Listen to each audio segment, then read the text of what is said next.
Hello everyone, my name is Aziz Abu from Palestine. I'm a master's student of architecture in Kern American University on North Cyprus, and I'm happy today to participate in this conference.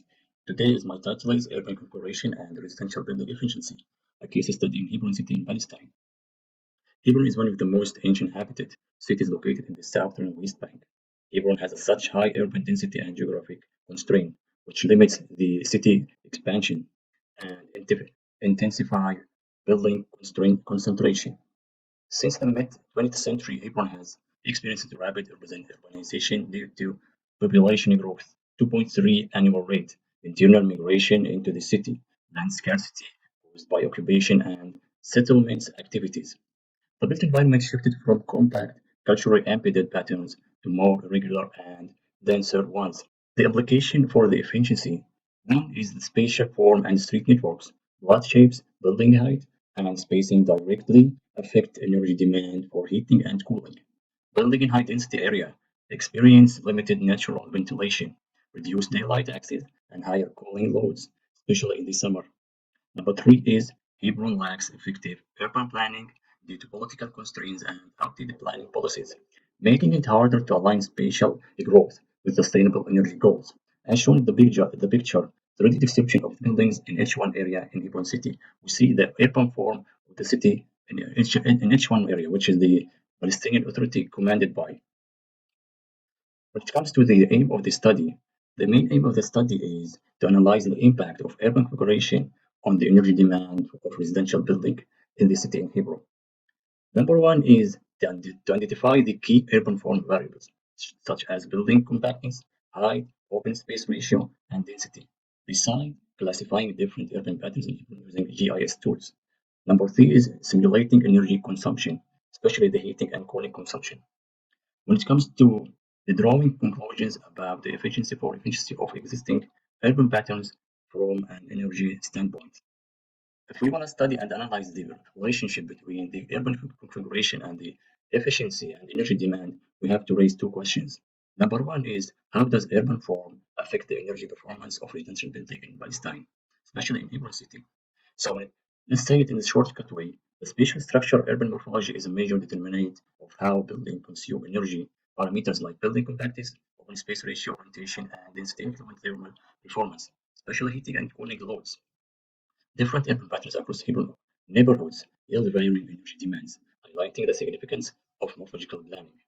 Number two is what role do cultural and planning factors play in shaping Hebron's current urban configuration? The cultural transition from extended to individual families, privacy norms, beside the gender rules, deeply affect residential layout. Planning in Hebron is shaped by fragmented legal system, occupied-based constraints, and the absence of cohesive policy enforcement. The methodology that used in this research is mixed, mixed way to find the relationship between urban configuration and residential building.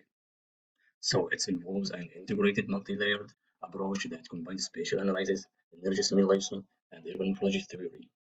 Let's start with the research design, a mixed method that used both quantitative and qualitative techniques. Spatial analysis using the GIS tools, operative, morphological, and cultural analysis of specific selected areas or neighborhoods. Beside the case studies area that focused on three main distinct neighborhoods in Hebron.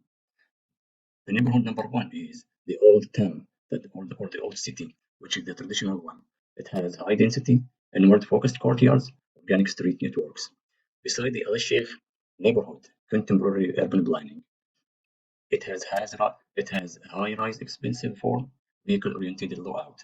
The last one is Al Zaytun neighborhood, which is pre-planned urban design, regular grid, with rated density, zoning regulation. Those areas were selected to show the highlight of different urban form in the city.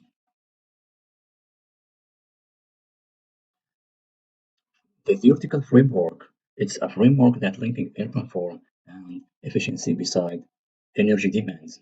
Number one is the urban morphology theory, analyzing the form and the structure and evaluation of the cities, includes spatial patterns, lots, streets, and density.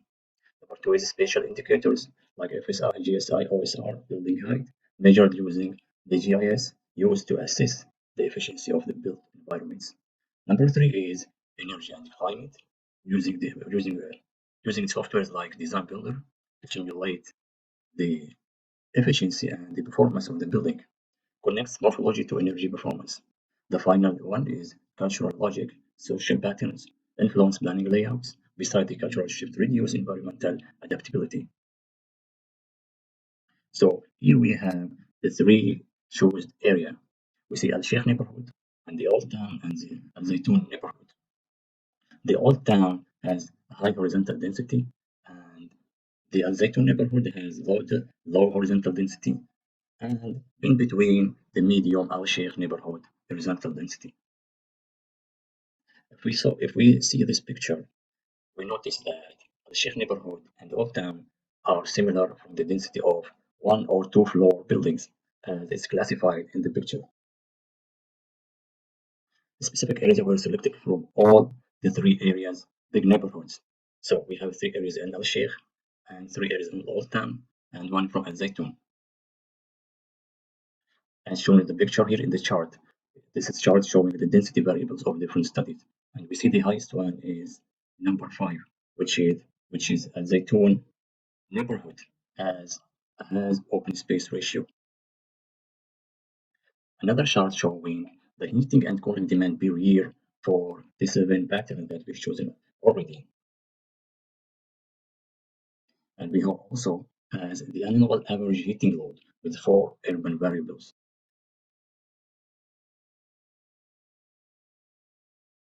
When it comes to the annual average cooling load with 4 urban variables and the annual average heating load also, we're seeing that the effect of open space ratio is high, include beside the building height also. Those two variables, the most effect of the cooling and the heating demand, those two factors has already shown that they are the main factors that maybe can reduce the cooling and the heating demand because when the rise building goes high, the ventilation will be low. Another chart showing the correlation between the energy demand and build intensity, which is FSI.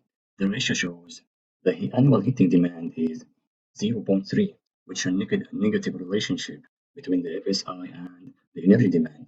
Another result in the ratio that showing 0.9 in annual cooling demand, showing that 0.9 is a quite positive relationship between the build intensity and the annual cooling demand.